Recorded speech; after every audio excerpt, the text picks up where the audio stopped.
pertama kaitannya dengan perizinan tempat ibadah. Ini banyak yang menyampaikan karena kalau saya tidak salah mungkin kurang lebih 1 bulan yang lalu saya bertemu dengan FKUB ya. Hampir 1 bulan yang lalu saya bertemu dengan FKUB. Itu tidak hanya agama tertentu tapi hampir semua agama mengalami kesulitan dalam mengajukan izin tempat ibadah. Ini yang cukup saya sayangkan. Lalu yang kedua, dana bantuan untuk rumah ibadah. Ini juga belum tersalurkan sampai ke bawah. Jadi ini perlu perhatian khusus. Yang berikutnya adalah insentif untuk guru sekolah minggu. Ini juga permintaan dari teman-teman pada saat saya beraudiensi dengan FKUB. Jadi sebenarnya semua ini apakah bisa diakomodir? Saya katakan bisa. Cuman persoalannya ini mau atau tidak mau pemerintahnya mengakomodir hal tersebut. Karena kalau melihat dari hal tersebut sebenarnya tidak ada yang membebankan pemerintah. Dan kalau saya tidak salah dalam hal ini untuk guru sekolah minggu ini juga sudah mengalami kelangkaan guru ya Pak ya. Sudah mengalami penurunan jumlah guru yang ada. Mungkin panjenengan semua ada pertanyaan atau ada kritik, ada saran, monggo. Saya sangat terbuka dengan kritik dan saran, apalagi yang berkaitan dengan Bamak dalam hal ini. Matur sembah nuwun. Wassalamualaikum warahmatullahi wabarakatuh. Shalom.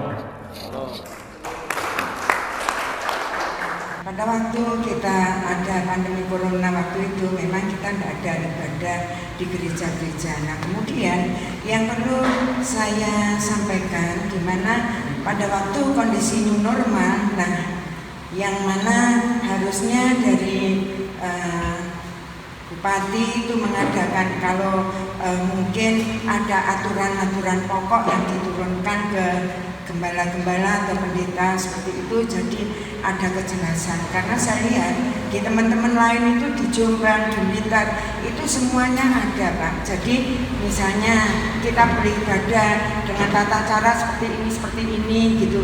Kalau nanti tidak memenuhi aturan atau bisa nanti kena sanksi atau gimana. Jadi antara kita yang masyarakat ya gembala sidang itu bisa mengarahkan jemaatnya juga kita tidak dibiarkan berjalan sendiri begitu.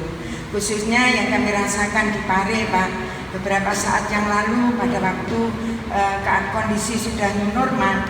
Nah di Kota Kediri itu ibadah sudah diperbolehkan, bahkan Pak Wali Kota itu sudah mengadakan di gereja Getsemani itu mengadakan aturan gimana ibadah, bagaimana. Namun di Kota Pare khususnya Pak, Kecamatan Pare, saya tinggal di Pare Pak. Nah itu belum ada. Pertama kaitannya dengan bagaimana kebijakan untuk beribadah di tempat ibadah di saat pandemi COVID. Maka ini sebenarnya perlu ketegasan dari seorang pemimpin. Yang pertama ketegasan kalau saya itu melihat bagaimana status dari Kabupaten Kediri dulu. Apakah status penyebarannya itu masih dalam status zona merah, apakah zona kuning, ataukah zona hijau. Maka kalau sudah masuk ke zona kuning, sebaiknya memang sudah mulai diperbolehkan untuk beribadah di tempat ibadah. Tapi persyaratannya maka akan ada denda atau sanksi jika tidak memenuhi protokol kesehatan yang ada. Dan itu dimana pentingnya seorang kepala daerah untuk terus turun ke bawah memonitor satu persatu dari tempat ibadah, sekolah dan sebagainya. Supaya apa? Supaya tahu. Nah persoalannya kalau tidak mau turun ke bawah maka akhirnya tidak berani mengambil keputusan.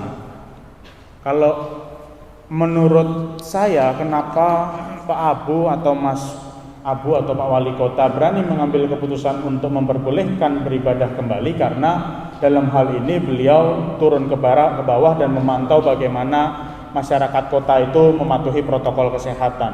Nah sedangkan di Kabupaten Kediri ini saya rasa memang masih kurang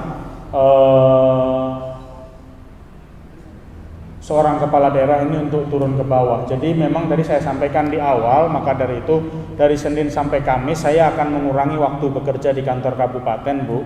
Saya akan lebih banyak bekerja dari balai-balai desa, dari pasar-pasar, supaya apa? Supaya bisa menangkap persoalan yang ada. Karena tidak hanya tempat ibadah, Bu. Yang paling ironis lagi itu adalah pasar sebenarnya. Pasar, penggiat seni dan budaya, itu banyak sekali yang terdampak karena COVID-19 ini. Mungkin itu yang bisa saya sampaikan. Wassalamualaikum warahmatullahi wabarakatuh. Shalom.